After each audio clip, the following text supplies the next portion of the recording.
ሰላም ጤና ይስጥልኝ ዶክተር አሳየ ንብረት እባላለሁ የአንገት በላይ ቀዶ ህክምና ስፔሻሊስት ነኝ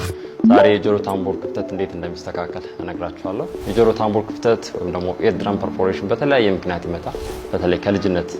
ኢንፌክሽን በኋላ የሚመጣ ነገር ነው አንዳንድ ጊዜም ካደጋ ወይም ደግሞ የጆሮ ታምቡር ባደጋ ከተከፈተ በኋላ ሊከሰት ይችላል ምልክቶቹን ስናይ ብዙ ጊዜ በጆሮ በኩል የሚመጣ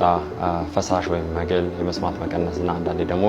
የጆሮ ጩኸት ወይም ደግሞ የማዞር ነገር ሊሆን ይችላል ጆሮ ታምቡር ክፍተት በሚኖርበት ጊዜ እና ተደጋጋሚ ኢንፌክሽን በሚመጣበት ጊዜ በቋሚነት መስተካከል ይኖርበታል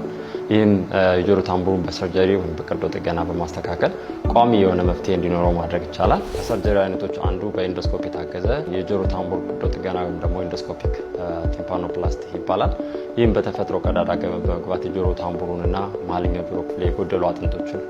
ማስተካከል ነው ይህን ህክምና በላንድማርክ ሆስፒታል ሙሉ ማግኘት ይችላል